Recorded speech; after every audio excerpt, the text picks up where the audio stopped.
melakukannya, maka ia telah mendapatkan kemenangan yang besar, yaitu berupa surga bagi mereka yang bertakwa. Semoga kita yang sekarang duduk di tempat ini, yang sekarang berkumpul di tempat ini, termasuk orang-orang yang bertakwa kepada Allah Subhanahu wa taala. Amin ya rabbal alamin. Kaum muslimin sedang salat Id rahimani wa rahimakumullah jami'an.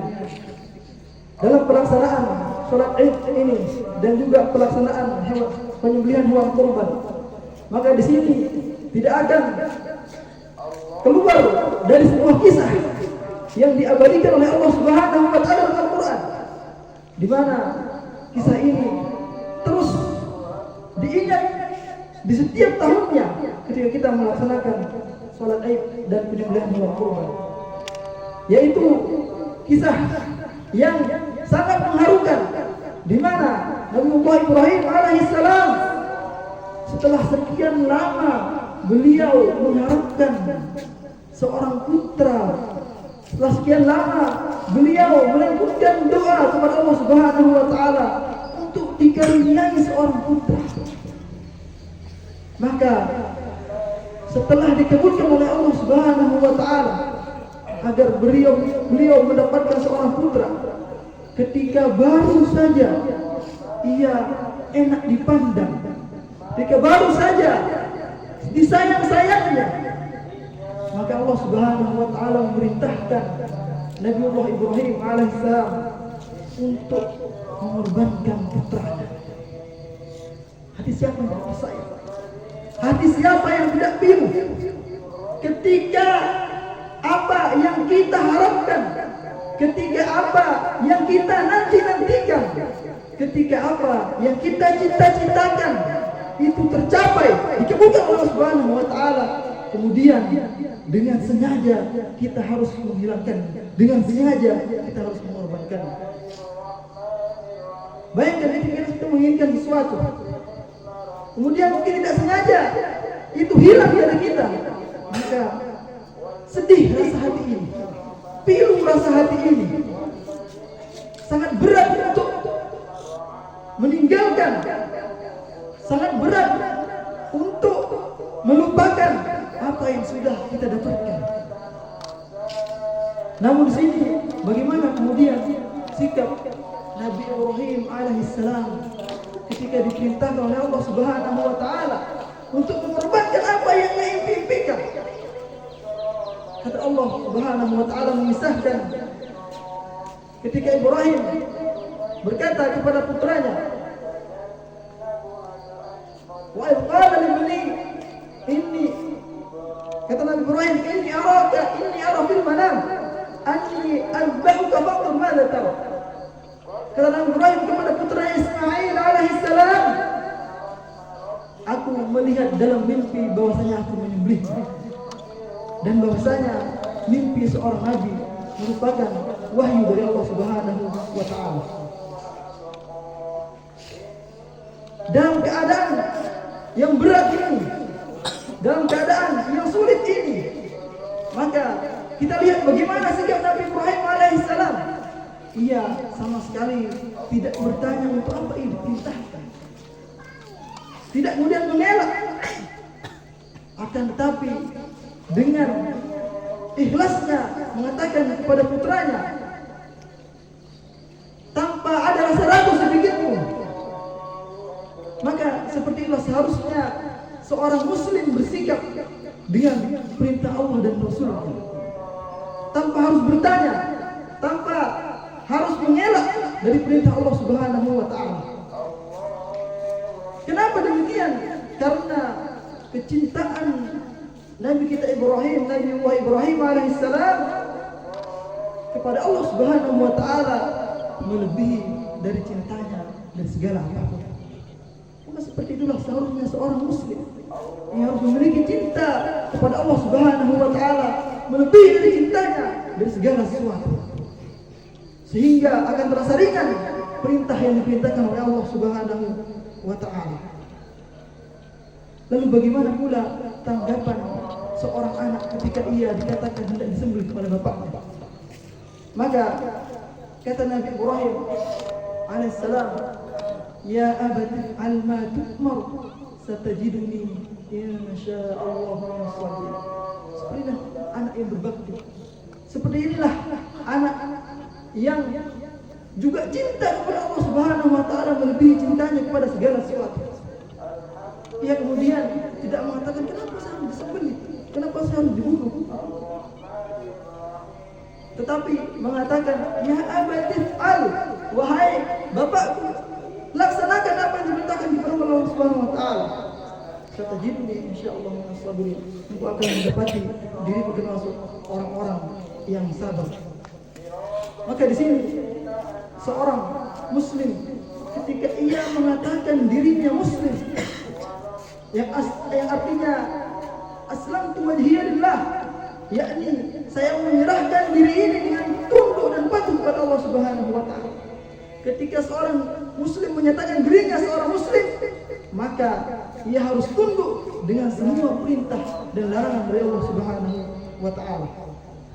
Makanya dalam sebuah ayat disebutkan, "Fala wa rabbika la yu'minuna hatta yuhaqqimuka fima shajara bainahum wa la yajidu fi sudurihim hajatan mimma qadaita wa yusallimu taslima." Allah Subhanahu wa taala. Tidak, demi Rabbku kata Allah Subhanahu wa taala, la yu'minuna hatta yuhaqqimuka fima shajara bainahum. Mereka belum beriman sampai mereka menjadikan engkau sebagai hakim dari segala permasalahan, dari segala permasalahan kalian. Wala yajidu fi anfusihim hajah, wala yajidu, dan mereka tidak menemukan dalam diri mereka haraj, rasa berat terhadap keputusan kata Allah Subhanahu wa taala, wa yusallimu taslima, dan menyerahkan segala sesuatu dengan pasrah kepada Allah Subhanahu wa taala. Inilah makna Islam yang sungguhnya, yaitu kita berserah diri, menyerahkan segala sesuatu, berserah diri kepada Allah Subhanahu wa taala dengan tunduk dan patuh terhadap segala perintah dan larangannya Allah Subhanahu wa taala. Kemudian jemaah salat Id rahimani wa rahimakumullah jami'an. Dan kita menyangka ketika kita sudah menyatakan diri kita Islam, ketika kita sudah menyatakan diri kita beriman, kemudian Allah Subhanahu wa taala akan membiarkan kita begitu saja. Sekali-kali tidak, wahai saudara kaum muslimin sedang salat Id rahimani wa rahimakumullah jami'an. Ketika kita mengatakan diri kita telah beriman, ketika kita mengatakan diri kita telah berislam, maka ketahuilah bahwasanya di sana kita pasti akan diuji oleh Allah Subhanahu wa taala. Sebagaimana firman Allah Subhanahu wa taala, Alif Bismillah, a'udzubillahi minasyaitonir rajim. Bismillahirrahmanirrahim. Alif lam mim. Hasiban nasu an yutraku an yaqulu amanna wa hum la yuftanun. Wa laqad fatanna alladhina min qablihim fala ya'lamanna Allahu alladhina sadaqu wa la ya'lamanna al-kadhibin. Kata Allah Subhanahu wa taala, Alif lam mim. Wallahu a'lam bi-muradih. Hasiban nas an yutraku, apakah manusia itu mengira mereka akan ditinggalkan begitu saja? Ayaqulu amanna, ketika mereka mengatakan kami beriman, kemudian mereka tidak diuji. Wa laqad fatanna alladziina min qablihim, kata Allah Subhanahu wa taala, sungguh telah kami uji orang-orang sebelum mereka, sehingga Allah mengetahui siapa di antara mereka yang benar-benar imannya, siapa di antara mereka yang dusta terhadap keimanannya. Kaum muslimin salat Id rahimani wa rahimakumullah jami'an. Tentu ujian yang diuji oleh Allah Subhanahu wa taala kepada kita tidak akan sama dengan ujian para nabi. Kita tidak akan diuji oleh Allah Subhanahu wa taala sebagaimana Allah Subhanahu wa taala menguji Nabi Nuh alaihi salam. Kita tidak akan diuji oleh Allah Subhanahu wa taala sebagaimana Allah Subhanahu wa taala menguji Nabi Musa alaihi salam. Kita tidak akan diuji oleh Allah Subhanahu wa taala sebagaimana Allah Subhanahu wa taala menguji Nabi Ibrahim alaihi salam. Dan kita tidak akan diuji oleh Allah Subhanahu wa taala sebagaimana Allah Subhanahu wa taala menguji Nabi kita Muhammad sallallahu alaihi wasallam. Karena kata Rasulullah sallallahu alaihi wasallam, Asyaddun nasi bala'an al-anbiya tsumma al-amthal fal-amthal. Kata Rasulullah sallallahu alaihi wasallam, manusia yang paling berat ujiannya adalah para nabi, kata Rasulullah sallallahu alaihi wasallam. Kemudian orang yang di bawahnya dan di bawahnya. Karena ujian yang diberikan oleh Allah Subhanahu wa taala itu sesuai dengan tingkatan keimanannya. Ujian yang diberikan oleh Allah Subhanahu wa taala bisa berupa perintah yang kemudian mungkin kita berat untuk melaksanakannya. Ini adalah ujian. Ujian juga bisa berupa larangan yang dilarang oleh Allah Subhanahu wa taala yang mungkin berat untuk kita tinggalkan. Ujian juga bisa berupa musibah yang ditimpakan oleh Allah Subhanahu wa taala. Sebagaimana firman Allah Subhanahu wa taala, "Wa lanabluwannakum bi syai'in minal khawfi wal ju'i wa naqsin minal amwali wal anfusi was samarati wa bashshiris sabirin alladzina idza asabatuhum musibah qalu inna lillahi wa inna ilaihi raji'un." Kata Allah Subhanahu wa taala, "Dan sungguh kami akan menguji kalian dengan sesuatu dari sedikit ketakutan dan kelaparan dan kekurangan buah-buahan dan juga dengan kematian. Mubashshirus sabirin," kata Allah Subhanahu wa taala, memberi kabar gembira kepada mereka orang-orang yang sabar. Orang-orang yang ketika ditimpa musibah mereka mengatakan inna lillahi wa inna ilaihi raji'un. Sesungguhnya kami ini adalah milik Allah Subhanahu wa taala dan kami akan kembali kepada-Nya.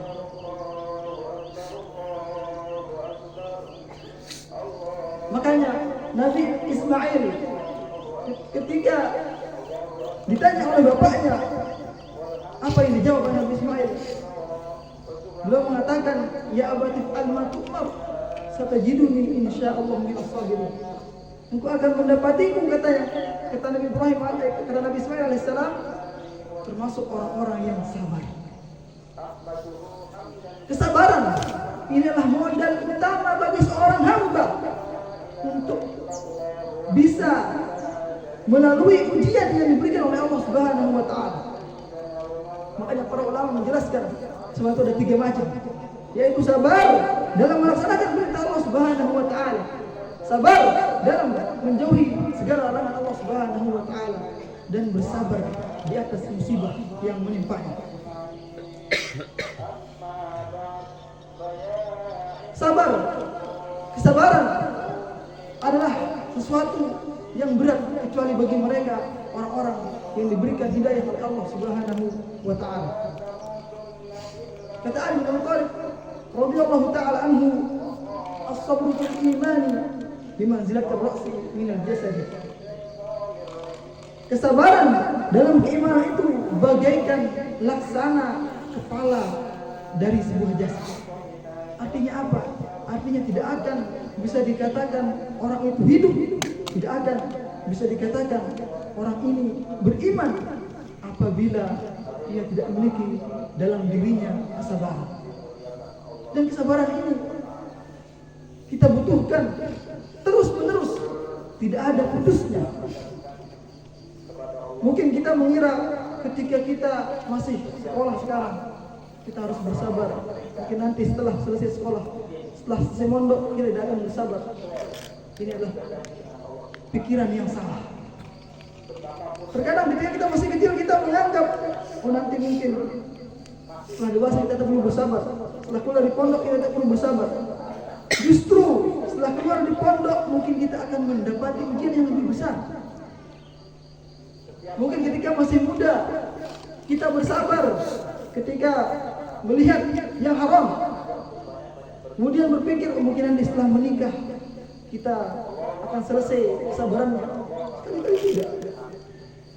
Setelah kita menikah mungkin kita akan mendapati orang yang jauh dari apa yang kita harapkan. Maka di sana membutuhkan lebih banyak kesabaran. Ketika kita menikah mungkin kita menganggap ketika mempunyai anak akan bahagia tanpa kesabaran. Sekali-kali tidak. Begitu seterusnya sampai kematian menjemput kita. Kesabaran ini terus dibutuhkan dan terus dibutuhkan. Makanya kata Allah Subhanahu wa taala, "Ya ayyuhalladzina amanu sabiru wasabiru warabitu wattaqullaha la'allakum tuflihun." Ya ayyuhalladzina amanu, wahai orang yang beriman, bersabarlah kata Allah Subhanahu wa taala. Dan terus bersabar. Dan kokohkan kesabaranmu. Dan bertakwalah kepada Allah Subhanahu wa taala. Semoga kita termasuk orang-orang yang beruntung kepada Allah Subhanahu wa taala. Makanya kesabaran ini memiliki ganjaran yang sangat besar dari Allah Subhanahu wa taala. Pahala yang tidak ada batasnya. Kata Allah Subhanahu wa taala, "Innama yuwaffas sabirun ajrahum bighairi hisab." Ini Allah menyempurnakan pahala bagi orang yang sabar tanpa hisab. Karena kesabaran ini merupakan sesuatu yang berat. Dan kesabaran ini akan berpusat dalam diri seseorang apabila ia mengikuti hawa nafsunya dan apabila ia terlalu cinta terhadap dunia. Makanya kita lihat orang yang kemudian mengikuti hawa nafsunya, mereka akan terjatuh dalam kemaksiatan kepada Allah Subhanahu wa taala, yang artinya ia telah menabrak, dia telah memecahkan kesabarannya. Begitu pula kita lihat orang-orang yang begitu cinta terhadap dunia, mereka rela melakukan apa saja hanya untuk mendapatkan apa yang mereka inginkan. Kaum muslimin sedang salat Id, rahimani wa rahimakumullah jami'an. Bagaimana kemudian cara kita agar kita senantiasa terus bisa mengukur kesabaran dalam diri kita? Maka hendaknya kita sadar, hendaknya kita yakin bahwasanya setelah kehidupan dunia ini nanti kita akan ditanya oleh Allah Subhanahu wa taala tentang segala perkara yang pernah kita lakukan. Kata Allah Subhanahu wa taala, "Tsumma yus'aluna yawma idzin 'anil na'im." Kemudian nanti di hari akhir kalian akan ditanya tentang segala nikmat yang telah Allah berikan kepada kalian. Kemudian hendaknya juga kita banyak-banyak berdoa kepada Allah Subhanahu wa taala dengan doa yang sering dilantunkan oleh Rasulullah SAW. Beliau berdoa, "Ya muqallibal qulub, tsabbit qalbi ala dinik." Wahai Zat yang membolak-balikkan hati, tetapkanlah hatiku di atas agamamu. Inilah doa yang senantiasa dilantunkan oleh Rasulullah SAW. Sampai ketika Ummu Salamah radhiyallahu taala anha bertanya kepada Rasulullah SAW, "Ma li akthi du'aika ya muqallibal qulub, tsabbit qalbi 'ala dinik." Kenapa ya Rasulullah doamu begitu banyak dengan ya muqallibal qulub, tsabbit qalbi 'ala dinik? Padahal Rasulullah SAW adalah orang yang tidak diragukan lagi keimanannya. Adalah orang yang paling sempurna keimanannya. Tetapi beliau senantiasa berdoa agar hatinya ditetapkan dalam keimanan. Lalu bagaimana pula dengan diri ini? Lalu bagaimana pula dengan kita? Jangan sampai kita menganggap ketika kita sudah beriman kepada Allah Subhanahu wa taala, kemudian kita akan tetap dalam keimanan. Bisa jadi Allah Subhanahu wa taala membalikkan hati orang yang tadinya ia sombong dengan keimanannya menjadi orang yang tersesat di jalan Allah Subhanahu wa taala. Wa iyyazu billah. Makanya Nabi Yusuf pernah berdoa dengan mengatakan, "Tawaffani musliman wa alhiqni bis shalihin." Ya Rabb, wafatkanlah aku dalam keadaan muslim dan kumpulkanlah aku bersama orang-orang yang saleh.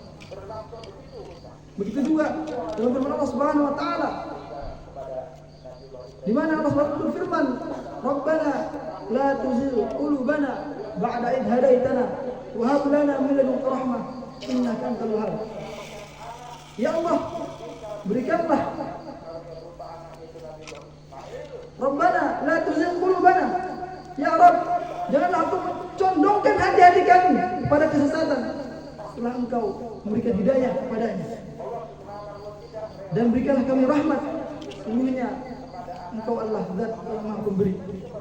Mudah-mudahan kita semua yang hadir di tempat yang mudah-mudahan diberkati ini oleh Allah Subhanahu wa taala, termasuk orang-orang yang istiqamah di atas jalan Allah Subhanahu wa taala, yang istiqamah di atas keimanan hingga kematian menjemput kita. Aqulu qouli hadza wa astaghfirullah li wa lakum wa li sa'iril muslimin min kulli dhanbin fastaghfiruhu innahu huwal ghafurur rahim.